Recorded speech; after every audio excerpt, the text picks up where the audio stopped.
use marijuana. And in Canada, marijuana dispensaries are popping up everywhere like they're Tim Hortons for weed. And I in Toronto can even order these whittled THC drinks delivered to my front door from the Canadian government. Thanks, Justin. Weed is being pitched to us as kind of amazing, right? Well, a recent survey found that 4.3% of Americans have tried to quit marijuana at least 6 times and failed. Plus, now withdrawal symptoms are being fully understood. So today we are going to explain exactly what happens to your body when you try to quit weed. Day 1 to 2 of quitting is when withdrawal symptoms start. A meta-analysis of over 23,000 people found that 47% had at least 3 of the following withdrawal symptoms: nausea, headaches, depressed mood, difficulty getting to sleep, sweating, anger, nervousness, decreased appetite, and strange dreams. Ding! Now, the risk of withdrawal symptoms is proportional to the amount of marijuana you've been consuming. For example, someone who consumed marijuana 3 times a week would likely have less withdrawal symptoms than someone who consumed marijuana every day. Day 3 of quitting is when irritability and anxiety peak. Thankfully, they begin to dissipate in the coming days, but on the other hand, the strange dreams and difficulty getting to sleep only begin to increase on day 3. This information has led to new research suggesting that chronic cannabis users may induce intrinsic sleep problems. Around day 4 of quitting is when the amazing physiological changes in your brain start to occur. Marijuana contains molecules which mimic natural neurotransmitters that are already in your brain called cannabinoids. At baseline, cannabinoids circulate at lower quantities in your body, but when you ingest marijuana, you create an influx of cannabinoids into your system, most specifically an increase in the psychoactive component THC, aka delta-9 tetrahydrocannabinol, which is what I like to call it. THC is for noobs. When I see someone with an edible, I say, how much delta-9 tetrahydrocannabinol got in there, bud? The THC you've consumed while getting stoned resembles the natural neurotransmitter anandamide and creates increased neuronal activity in certain parts of your brain, which cause thoughts, imagination, and perception to magnify. The THC binding to your neurons also affects dopamine and norepinephrine levels in the body, which can lead to euphoria, pain modulation, and anxiety. But the thing is, as you continue to consume weed, it becomes harder to quit. You start to create a desensitization and downregulation of your endocannabinoid receptors, specifically the CB1 receptor. Since this receptor modulates systems of short-term memory, increased cannabis use means a decrease in short-term memory. THC also affects neurons involved in the experience of novelty. When THC binds specific neurons, the influx creates an exciting sense of novelty, even for mundane, repetitive tasks like washing dishes. It's why you might get stoned and walk down your same street and feel like everything is heightened. It's like, wow, is everything in bloom. It's the middle of winter. But regular cannabis use leads to the downregulation of these same neurons, making it harder to quit and making it harder to feel the bliss of a new experience while sober.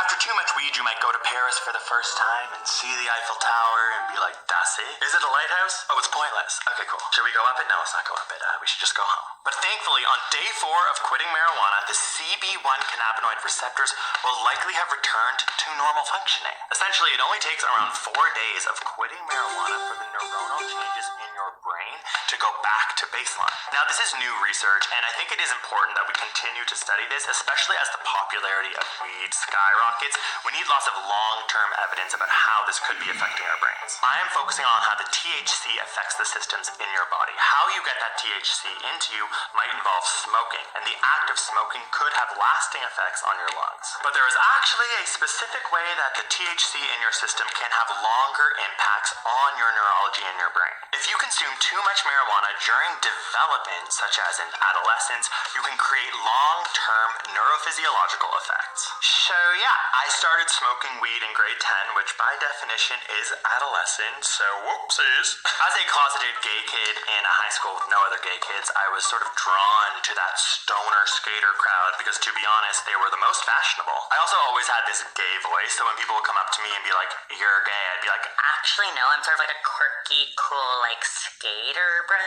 I'm Avril Lavigne, but a boy. Get it? As a queer kid, weirdly, weed was an asset for me. But all those reasons aside, scientific evidence now suggests that I could have been doing long-term damage to my neurophysiology. So was it worth it? Because when it comes to marijuana's lasting neuronal effects, the age of your brain matters. Okay, but back to day 5 to 7 of quitting weed. A recent study found most people who tried to quit marijuana would fail on days 5 to 7. And it was hardest for people who were dependent on marijuana. Marijuana dependence can be defined as someone who has consumed weed daily for 10 years and has attempted to quit numerous times but not made it past day 7. It can also be defined by a continued use of marijuana despite social, psychological, and physical impairments. It should be noted that although many scientists agree that marijuana dependence does exist, they also agree that dependence on marijuana is less severe than dependence on alcohol, cocaine, or opiates. But for marijuana, days 5 to 7 are important days to focus on when trying to quit, as statistically,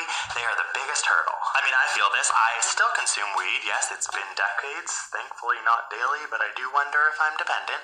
And it is on day 5 to 7 where I usually find myself ordering a little edible from the Gov and taking my Just Dance skills to the next level. It's also honestly because the weekend comes and I want to watch a movie stoned. To be honest, in my adult years, I don't know if I've ever entered a movie theater not stoned. For me, movie theaters represent the munchies, and spending about $79,000 on their largest popcorn, also getting chocolate to pour into the popcorn, then the gummies to eat to take the popcorn out of my teeth while I'm eating the popcorn, and also nachos with an extra fake cheese so I have enough fake cheese to kill a small horse.